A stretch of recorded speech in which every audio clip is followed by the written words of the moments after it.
this is Flatline, and today I'm going to be doing a PvP build.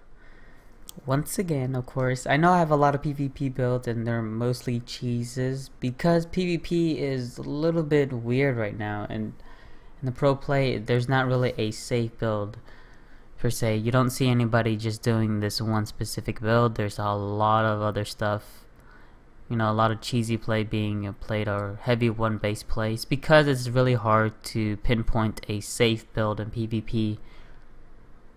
Whereas, you know, if it's too safe, then it's means it's pretty bad against greedy openers. You know, like one gate expand, which is quite common. But then the one gate expand loses to it can sometimes lose to some hyper aggressive one base play, which you see quite a bit as well. So today we're going to be doing the Proxy Void Ray build that is quite popular now, that I've actually been doing for like a month and a half. And I would have put this out a little bit sooner, but I wanted to make sure I know the ins and outs of it, like how to beat it and whatnot. And we'll go over that at the end of the game. For the build order itself, you're going to be going for a 10 pylon, 10 gate, and a 12 to 13 gateway.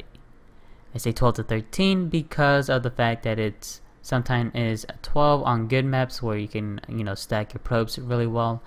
13 on maps like Neoplanet S, where the mineral patches are a little bit farther than most of the maps. I'm gonna put 3 guys in gas immediately. You want to send this probe around a 13 supply and get a 16 cyber. You want to use your first 2 chrono boosts on probes also, by the way, and you want to get a 16 assimilator as well. That is so weird. I don't know if it's mine. I've never seen that before, I don't think.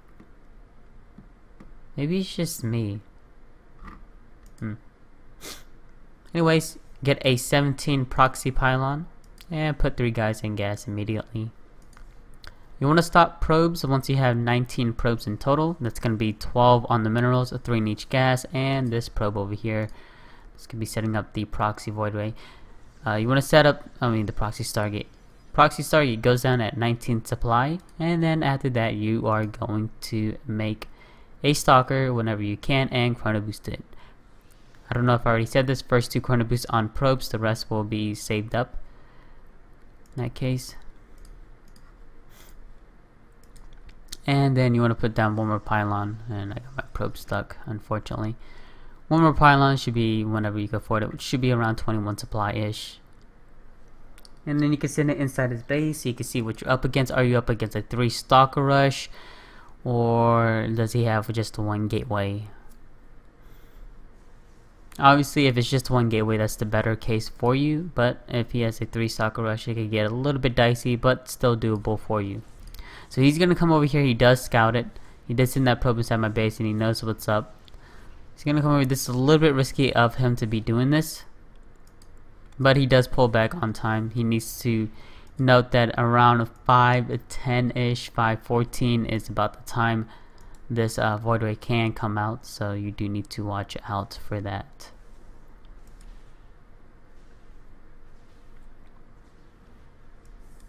And here it is. So he doesn't pull back his mothership core, which is really bad. Oh yeah, you also want to start a Void Ray whenever you can. We'll go back to this replay and figure out what time that is, but I mean, come on guys. When the Stargate's done, you make a Void Ray immediately. Then you get up another Void Ray on the way, and you make a Stalker after the second Void Ray as well. So you see I killed off the mothership core and I killed off a Stalker. Now he has only a Stalker alive that's barely alive, and here comes another Void Ray. You just want to constantly send out Void Rays and not get supply blocked, and you're gonna have your Stalkers come over here, help the Void Ray soften up the Stalkers, because if you're able to kill off all the Stalkers and there's no mothership core, your opponent should not have anything that can shoot air in that case. And if he doesn't have anything that can shoot air, then the Void Rays just pretty much kill everything else. Now I did also face a person that did a 10 gate 3 gate all-in version against this, and it became a weird all-in or base trade scenario, and then I end up winning. Basically, the way I won was I kept one void ray back, or used my first void ray to harass them, and then I sent my other void rays back home.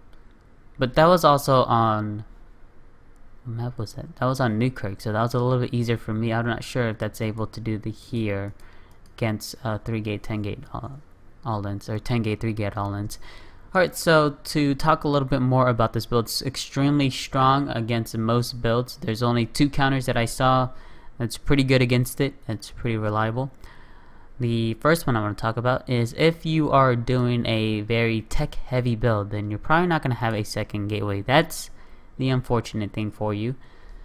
But you're still able to beat this build. Now you do need to scout. Obviously if you don't scout, then you're going to lose.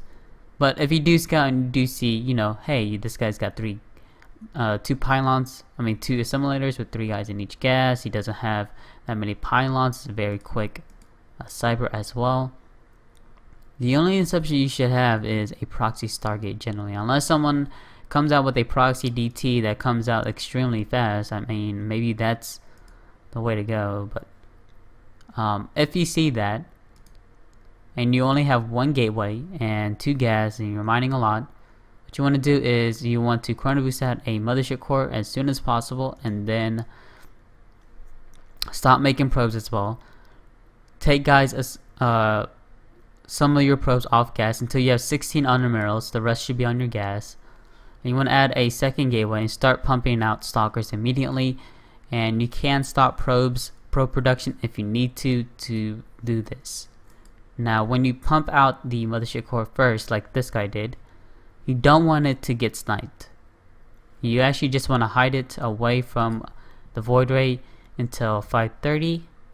Once it's at 5:30, you're going to be able to plant down a photon overcharge, and once you have that, then of course the attack is now negated, because it's going to take a lot of time for them to actually snipe off that nexus, that it's not worth for them to actually dive in and try to do something. The second way of dealing with this is going to be a blind 3-stalker rush. So if you don't scout, but then I would encourage you to go for some kind of 3-stalker rush opening. That way you're going to be able to deal with this proxy void ray. You add on a 4th and 5th stalker as well, and a mothership core as well, of course, whenever you can. But the 3 stalkers are really important, and then you just migrate your way to dealing with the first void ray, and then the more stalkers you get, the easier the void ray gets for you. So yeah. So anyways guys, thanks for watching. If you have any comments or anything like that, or questions, you can leave it in the comments below. You can also check out my website if you haven't already at PylonSC2. It's a little bit more organized than my YouTube channel, which, by the way, if you haven't already, please subscribe to it. Definitely do appreciate that. But yeah, on my website it's a little bit more organized with each race for the builds. You can also find my replays. You can also find some little stuff like Forge versus Gateway expands, the mindset of a bronze player, and like what you should have and stuff. But yeah, so anyways guys, thanks for watching, and I'll see you later.